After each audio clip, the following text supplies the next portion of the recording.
오늘 말씀은 이 안나라는 사람에 대해서 이제 이야기할 겁니다. 우리가 대강절을 맞이해서 처음에는 예수님의 옷을 찢고 나누었던 그 병사들을 통해서 일어난 메시아. 그 다음에 두 번째는 요셉을 중심으로 해서 이야기했고요. 세 번째 주에는 이제 마리아를 중심으로 이야기했습니다.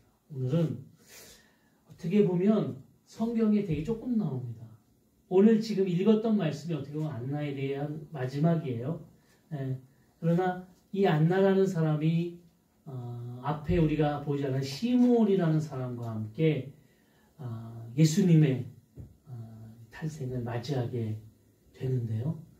이 여인의 탄생을 우리가 보면서 잠시 이 여인을 어떻게 성탄을 맞이했고 어떻게 기다렸고 이 여인의 삶을 그림을 통하여 다시 한번 재조명하는 이런 시간이 되어지기를 원합니다. 오늘 본문에 보면은요, 36절에 또 아셀 지파 바누엘의 딸 안나라 하는 선지자가 있어 그랬어요. 이 아셀 지파는 야곱의 8번째 아들입니다. 야곱의 8번째 아들이고요. 이 아셀이라는 이 아들은 기쁨이라는 뜻을 가지고 있습니다. 우리 이 야곱의 8번째 아들인 아셀 지파의 바누엘의 딸 안나라는 이 여인이 있었죠. 그런데 이 여인은 뭐라고 소개되냐면 안나라는 선지자가 있어 그랬어요. 선지자라고 소개를 합니다. 그런데 우리가 알지만 선지자가 구약에 이렇게 지나면서 신약에는 선지자가 거의 나타나지 않죠. 구약에. 그리고 마지막 그 선지자가 말라기입니다. 말라기. 그런데 오늘 하나님이 이 여인을 선지자다 이렇게 표현을 했습니다. 그러면서 뭐라고 되어 있냐면 선지자가 있는데 나이가 매우 많아요. 나이가. 그리고 이 짧은 기간 동안에 이 여인에 대해서 너무 자세하게 설명을 해요. 이 여인이 나이가 많아요. 있는데 나이가 많아요. 그런데 이 여인은 어떤 그런 비하인드 스토리를 가지고 있냐? 결혼을 한 후 7해 동안 남편과 함께 삽니다. 그리고 과부가 돼요. 남편이 죽습니다. 그리고 84세가 되었더라. 근데 이게 성경이 그러니까 여기는 지금 이 성경 이 바뀐 데에는 84세가 되었다 이렇게 써 있고 예전 성경에는 나이가 많아 84년이라 그렇게 돼 있어요. 하여튼 둘 다 나이가 많아요. 그 당시로 보면 그 예수님 당시에 84세면 지금 84세랑 다릅니다. 엄청 오래 산 거예요. 엄청 나이가 많은 겁니다. 그러니까 이전으로 계산하면 우리가 보통 그 유대인의 전통 그 혼례법으로 보면 여자들이 기본적으로 몇 살에 결혼을 하냐면 14살 정도 결혼을 해요. 14살. 14살에서 거기서 그 무렵에 결혼을 다 합니다. 그러면 지금 안나라는 이 선지자도 14살 정도 결혼했다고 치고 7년을 남편과 함께 살았어. 그러면 21살에 과부가 됩니다. 그리고 21살에 과부가 돼서 84세, 오늘 성경으로 기준으로 하면 84세까지 혼자 살게 되었던 거예요. 이 안나에 대해서 뭐라고 설명을 하지 않아요. 그런데 지금 함축되어져 있는 이 설명이 안나가 어떤 삶을 살았을 것이라는 것을 우리에게 미뤄 비추어 보게 합니다. 남편과 어린 나이에 결혼해서 정말 어린 나이에 또 과부가 되게 됩니다. 그런데 우리가 이스라엘 법을 분명히 알면 알지만 과부는 일을 할 수 없습니다. 과부는요, 아무리 내가 힘이 있고 나이가 어려도 과부라는 이유 때문에 아무것도 할 수 없어요. 그러니까 우리가 성경에 보면은 대표적으로 그 모습이 나타나는 게 보아스 나올 때 룻입니다. 룻. 네. 룻은 과부죠. 과부인데 아무것도 할 수 없기 때문에 뭐를 하러 가냐면 타작마당에서 추수를 한 후에 그 추수하고 난 남은 나달갱이를 줍는 것. 이거는 허용되는 거예요. 네. 일을 해서 돈을 벌 수는 없으나 그냥 버려진 거를 주워다가 먹는 건 할 수 있는 거예요. 21살 때부터 과부로서 살았던 이 안나라는 여인은 보지 않았지만 얼마나 많은 역경과 고난과 여러 가지 문제를 겪었을지 압니다. 또 하나는요, 그 당시의 시대적 상황이에요. 이스라엘은 지금 로마의 압제 속에 있습니다. 로마의 다스림 속에 있어요.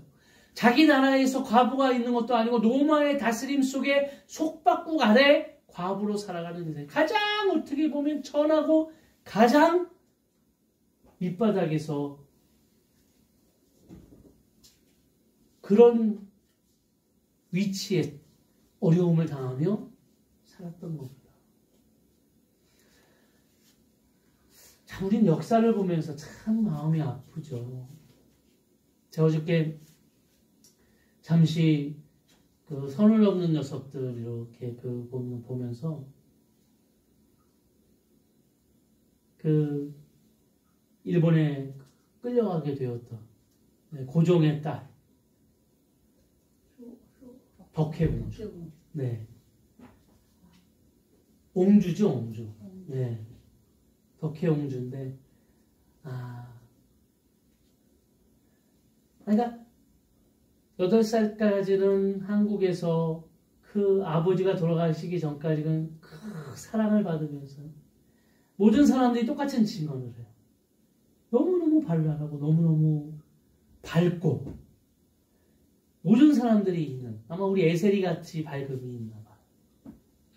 발랄하고 밝고 말이죠. 네. 그랬던 그 공주가 아버지가 돌아가신 후에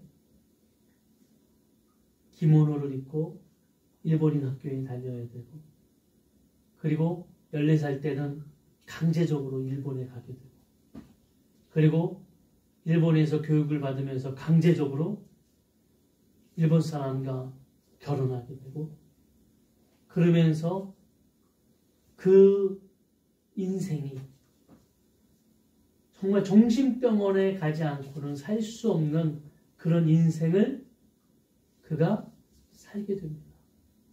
그거를 쫙 비춰주는데, 나는 그분을 만난 적도 없고 본 적도 없는데 눈물이 나더라고요. 아니, 이런 생각이 항상, 역사라는 건 그 역사를 기억해야 되나 봐요. 일본 사람들을 보면서 참 불쌍하죠. 근데 그들이 한 행동은 너무나 막 마음이 아픈 거예요. 어떻게 저렇게 할 수 있을까? 응?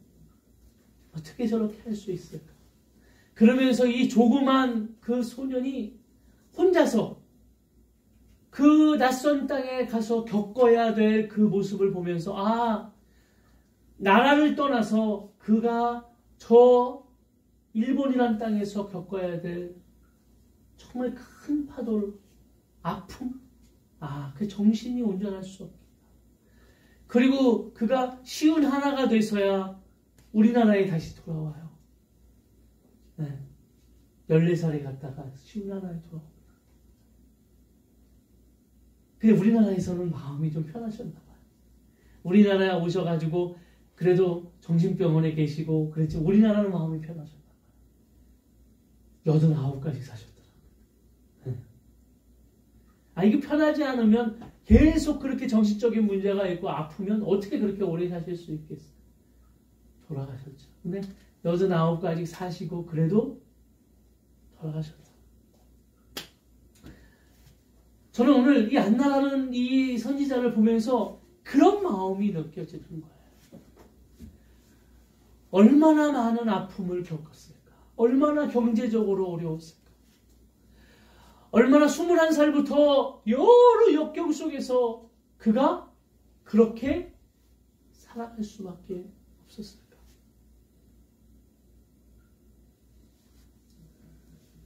그러면서 저는 이번 성탄절을 이렇게 보면서 저 느껴지는 거죠.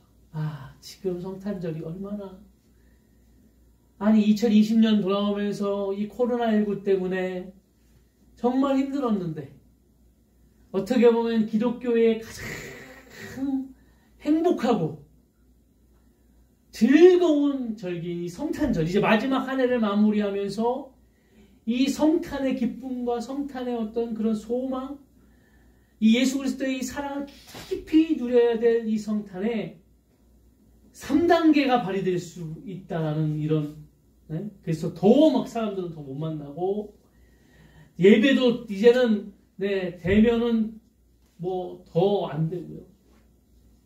사람들이 모여서 서로 어떤 마음을 나눌 수 있는 그런 여유가 점점 사라지는 이런 모습을 우리가 느끼게 됩니다. 이렇게 우리는 한 해를 살아가면서도 이 어려움을 겪으면서도 이렇게 답답한데 이 안나라는 이 여인은 참 얼마나 키고한 인생을 살았을까. 아마 안나는 그렇기 때문에 그 뒤에 키가 나옵니다. 37절에 과부가 되고 84세가 되었더라. 이 사람이 성전을 떠나지 아니하고 주야로 금식하며 기도함으로 섬기더니.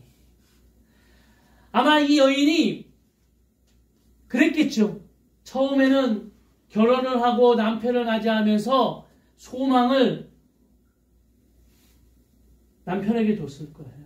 가정에게 뒀을 겁니다. 내가 행복한 가정을 꾸려서 이 남편과 행복하게 이 가정을 꾸려나가야 되겠다.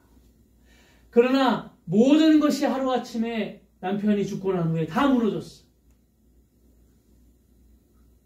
이 여인에게 닥쳐오는 여러 가지 문제, 여러 가지 풍파 때문에 이 여인은 소망을 어디다 뒀을까? 내가 이 소망을 어디다 뒀을까? 아마 세상의 소망을 두고 살았다면 이 여인은 아마 오늘 성경에 기록되는 여인이 안 됐을 겁니다.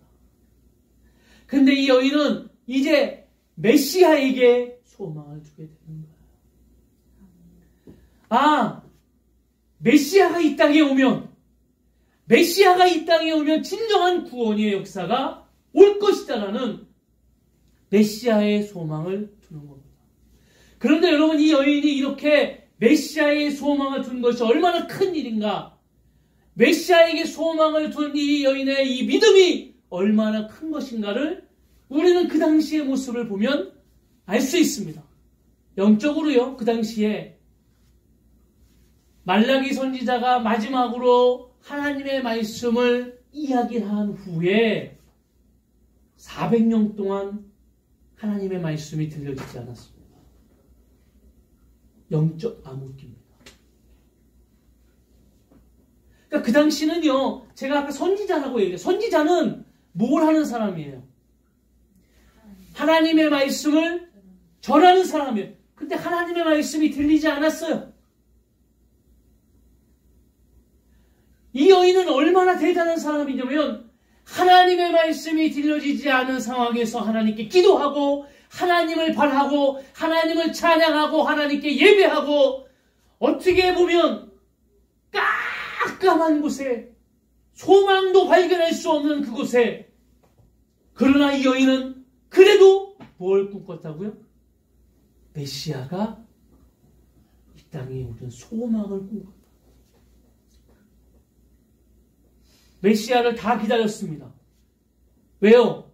너무 고단하고 너무 힘들고 어렵기 때문에 그 당시에 있는 사람들이 메시아를 다 기다렸어요. 그러나 진정 메시아를 꿈꿨던 사람, 그 중에 한 명이 이 안나라는 거예요.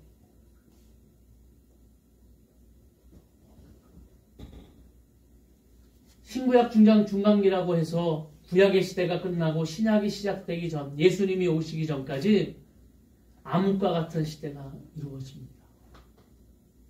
네. 그리고 이 땅에는요, 사람들이 만들어낸 어떤, 그렇죠? 네.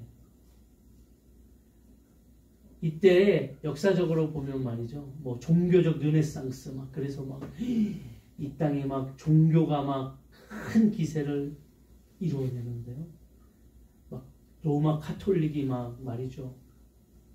근데 그 당시 전부 다 그것이 암흑기예요.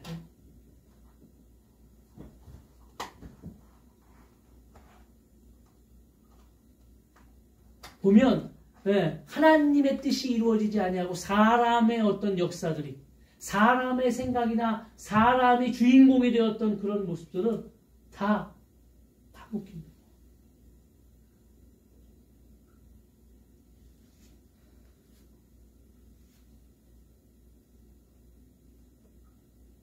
제가 요즘에 이렇게 느껴지는 거죠. 아니, 이 코로나가 이렇게 진행되어지면서 우리가 중보하며 계속 기도합니다. 우리는 그래도 하나님의 역사를 깨닫고 예배할 때마다, 찬양할 때마다, 기도할 때마다 하나님이 그래도 정말 긍휼히 여겨주시고 정말 하시겠구나.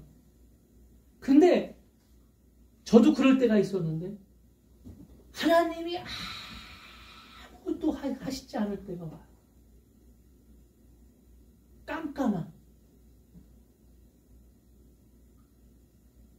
너무나 답답할 때가.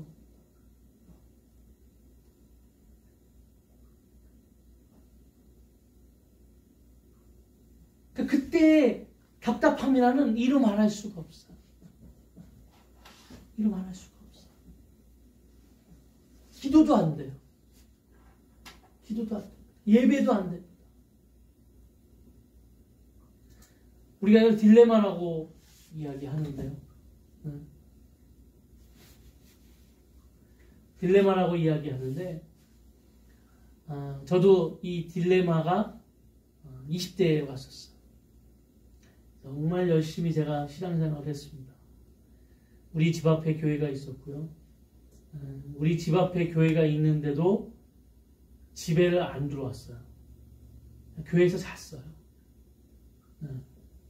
우리 집하고 교회랑은 붙어 있어요. 이렇게 마주 보고 있었어요. 집에 안 가고 교회에서 그냥 자고 거기서 새끼를 다 해결하고 가끔 집에는 밥 먹으러 가고 옷 갈아입으러 가고 막 그렇게 살았어요. 너무 청년 때 너무 열심히 했어. 찬양단하고 막 거기서 막 기도하고 막 산기도도 가고 막 너무 열심히 했어. 근데 어느 날 이런 딜레마가 왔어요. 하나님이 정말 계신가? 이 딜레마가 오니까 갑자기 예배하는 게 너무 힘들어요.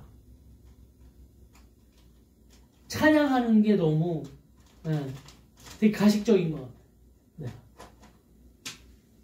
그러니까 기쁨이 하나도 없고 아무것도 할 수 없는.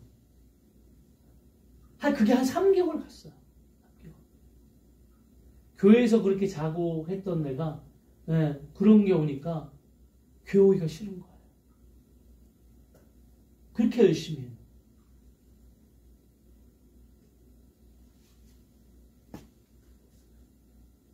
그러다가 여러 방황이 있다가 하루 교회에 혼자 있게 됐어요.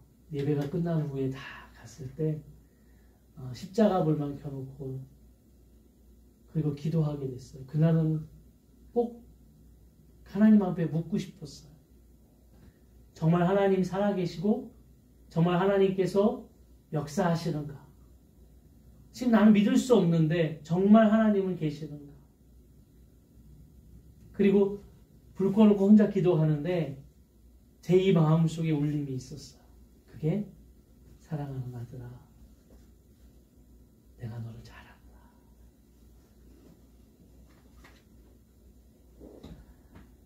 그 울림이 들렸을 때 제가 모든 것이 다 녹아지듯이 다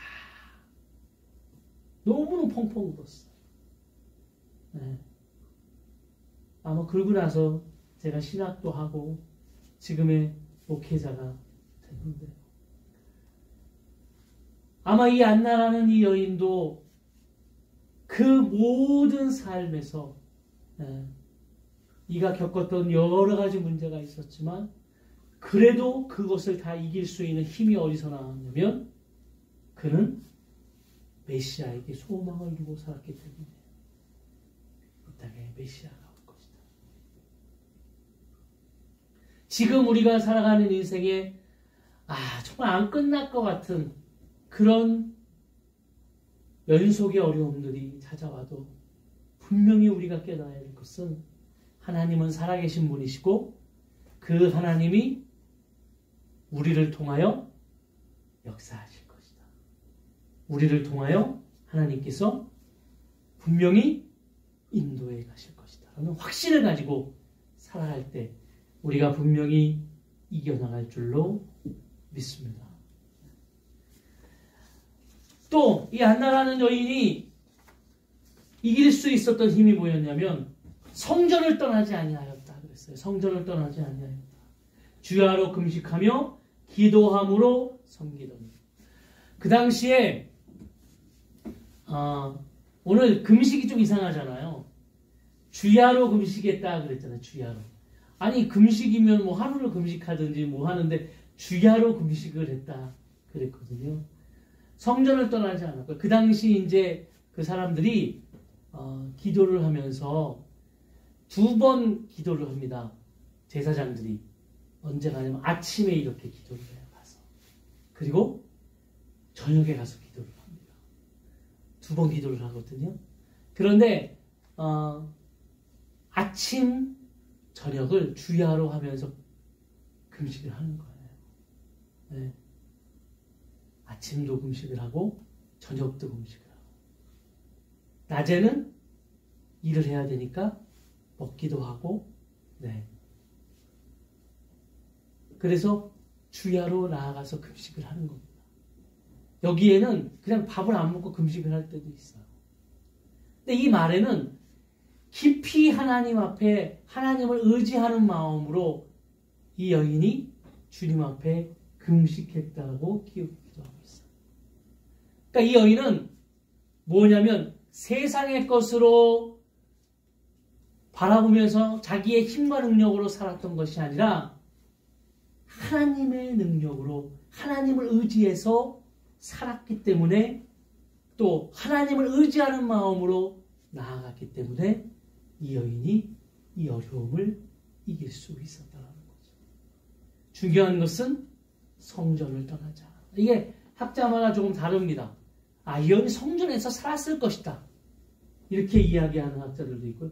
아니야, 이 여인이 성전에서 사는 것이 아니라 이 여인이 항상 하나님께 와서 예배 드리는 일. 지금으로 얘기하면 새벽 예배, 그 다음에 뭐 공예배들, 이런 예배들을 이 여인이 빠지지 아니하고 꼭 드렸을 것이다. 이런 얘기, 이렇게 얘기합니다. 마찬가지로 이 여인은 너무나 열심히 하나님 앞에 나아갔던 사람이에요. 어떻게 해요? 진심으로. 금식을 하면서 정말 진실한 모습으로 나아갔던 그런 사람입니다. 이렇게 하나님을 기다리고 나아갔던 사람들이 이제 38절에 보면 마침 이때에 나와서 하나님께 감사하고 예루살렘에 속량을 바라는 모든 사람이 그때 대하여 말하리라. 그때가 언제냐? 그 위에 보면은요, 시므온이 예수님을 안고 막 하나님 앞에 이렇게 춤을 추며 감사의 기도를 막 하는 때가 위에 나옵니다. 이때를 이야기하는 거예요. 34절 읽어볼까요? 시므온이 그들에게 축복하고 그의 어머니 마리아에게 말하여 이르되 보라 이는 이스라엘 중 많은 사람을 패하거나 흥하게 하며 비방받는 표적이 되기 위하여 세움을 받았고 또 칼이 내 마음을 찌르듯 하리니 이는 여러 사람의 마음의 생각을 드러내려 함이라 하더라. 근데 이 시므온이라는 사람은 이 앞에 성령의 충만함을 얻습니다.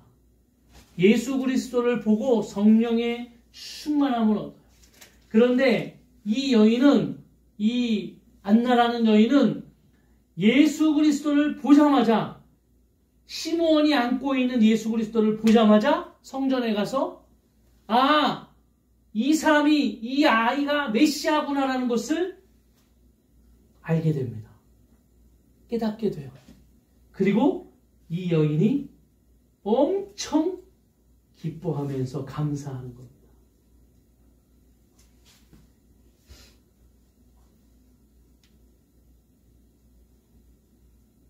이 여인이 하나님 앞에 감사를 하는 거예요. 여러분 보세요. 오늘 이 안나라는 이 여인이 가졌던 이 기쁨, 이 감사는 이 여인이 지금까지 살아가면서 이 여인이 정말 당했던 정말 안타까운 그런 모습들의 마지막 결과적인 고백인 거예요.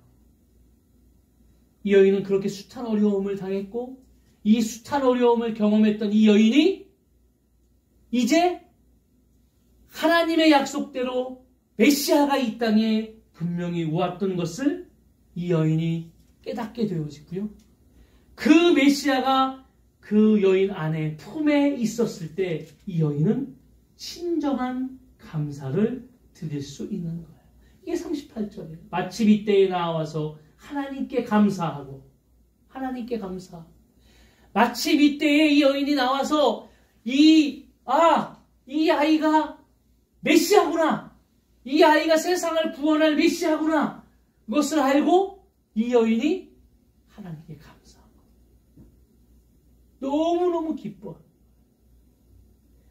이제 나이가 들어서 이제는 정말 어떻게 보면 힘이 없고 소망이 없는 것처럼 느껴지지만 이 여인은 그렇지 않았어요. 이 여인은 메시아를 소망하는 소망을 품고 살았고요. 그렇기 때문에 이 여인은 항상 하나님의 성전을 떠나지 아니하고 금식하며 기도하며 예배하며 그렇게 살아갔던 거예요. 그리고 이 여인이 소망했던 그 메시아를 보게 되는 거예요. 진정한 감사가 이 여인에게 임한 거예요. 영적으로 닫혀있던 400년 동안 하나님의 음성이 들리지 않았던 그런 역사적인 삶 속에 진정한 빗줄기가 비춰짐을 통하여 이스라엘이라는 이 나라 속에 참된 소망과 참된 치유의 역사, 이제는 하나님의 언약이 성취되어지는 놀라운 역사가 임하게 되어지는 겁니다. 오늘 우리의 삶도 마찬가지입니다. 성탄을 맞는 우리의 삶이 우리가 답답하고 우리 인생을 바라보는데 참 힘들죠. 뭔가 열리지 않는 그런 삶의 모습이 우리에게 있습니다. 그러나 하나님께서는 분명히 우리가 주님을 찬양하고 예배하고 주님 앞에 나아옴을 통하여 하나님의 분명한 언약이 성취되어지는 뜻을 우리가 분명히 경험하고 깨닫게 하신다는 것. 이게 성탄을 통하여 우리에게 주시는 하나님의 은혜예요. 예수님은 그 언약 때문에 이 땅에 오신 거예요. 누구도 말이죠. 400년 동안 하나님이 아무 음성도 이야기하지 않을 때 이 땅에 예수님이 메시아가 어떻게 올 것이라는 것을 기다리고는 있으나 상상도 할 수 없었어요. 왜요? 소망이 없기 때문에. 고단함의 연속 400년이 지났어요. 400년. 출애굽기를 우리가 연구하다 보면은요. 출애굽기 430년 동안 그들이 애굽에서 종살이를 했는데 430년이 지나니까 그들에게 하나님의 말씀이 거의 남지 않았어요. 그냥 그 조상들이 이야기했던 전해오는 말처럼만 그냥 들려지는 거예요. 왜요? 그냥 애굽의 문화에 졌고 그 애굽의 문화 동안 430년을 살았어요. 그 밑에 다 잃어버리게 됩니다. 그래서 이스라엘 백성들이 출애굽을 한 후에 광야에서 무엇을 합니까? 하나님이 하나하나 다시 가르쳐 주는 거예요. 하나님의 말씀. 내가 누구인지, 어떻게 나를 섬겨야 되는지, 어떻게 예배를 해야 되는지, 내가 너희를 어떻게 인도할 것인지, 너희는 어디로 가야 되는지, 내가 너희에게 무엇을 줄 것인지 하나님이 하나하나를 다 가르쳐 주는 겁니다. 그게 민수기고 그게 신명기예요. 그게 레위기고.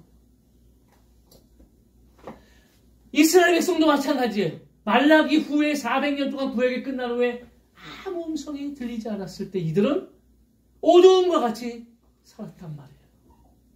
그러나 안나라는 이 여인처럼 그래도 묵묵하게 하나님을 예배하고 하나님을 바라고 하나님을 향해서 나아갔던 이 여인처럼, 그래서 이 여인을 선지자라고 이야기했던 하나님의 말씀처럼 이렇게 살아가는 인생을 통하여 오늘 하나님의 영광이 드러나게 된다는 겁니다.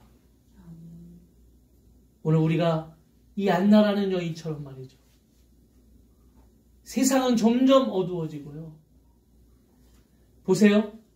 지금 이제 코로나19가 어떻게 종식이 되고 끝날지 몰라요. 그러나 분명히 교회는 달라질 거예요.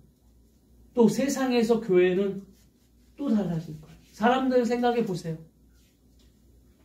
이전에는요, 교회들이 그래도 뭔가 사람들 뇌리 속에 교회는 그래도 정말 좋은 일 하고 사람들에게 모범이 되고 약간 집단 이기주의적인 면이 있지만 그래도 교회가 그래도 잘 돼 있지. 교회가 얼마나 착해, 선해 이렇게 됐는데요. 근데 코로나19가 지나고 나서 보면 저는 그런 거죠. 지금 교회 때문에 일어나고 있는 여러 가지 이 지금 상황들이 많은 사람들에게 교회의 이미지 속에 교회 사람들도 되게 이기적인,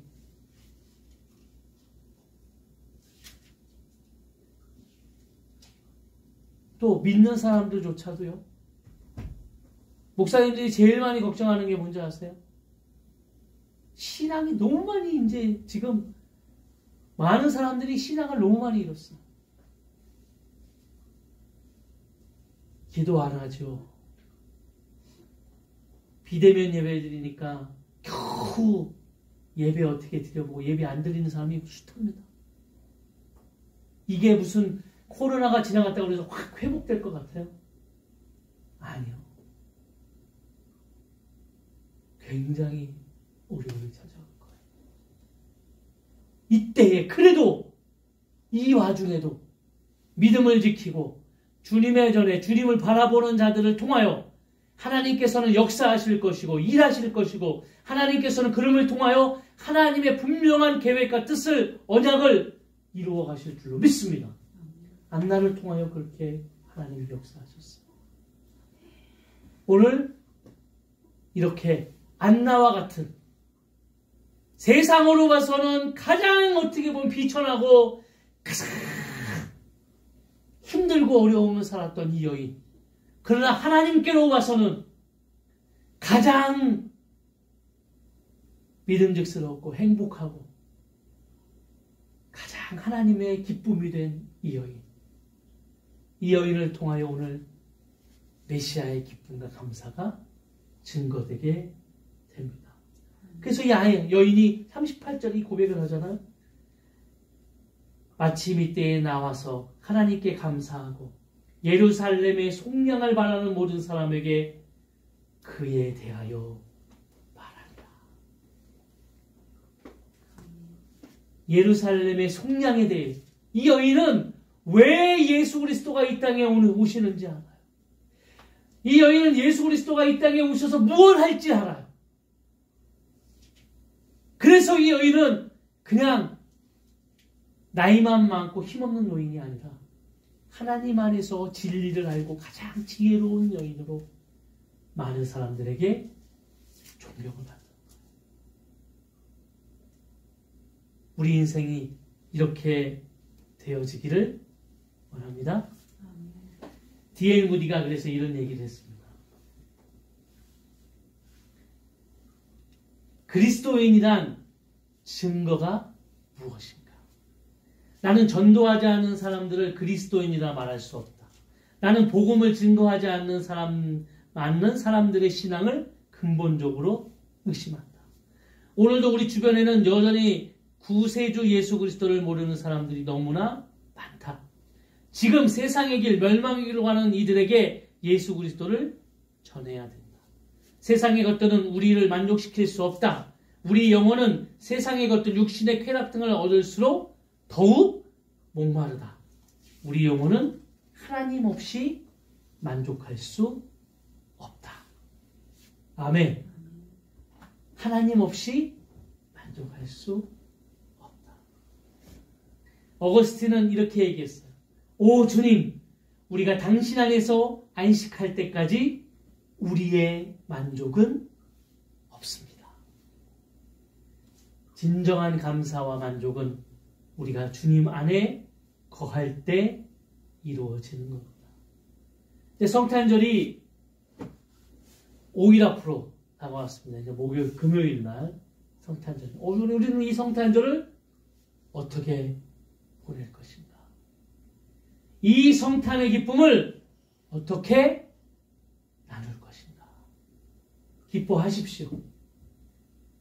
그리고 이 성탄의 기쁨을 지금 상황이 어렵고 힘들지만, 지금 어두운 것처럼 보이지만, 우리가 이 성탄의 기쁨을 나누고 증거해야 될 줄로 믿습니다.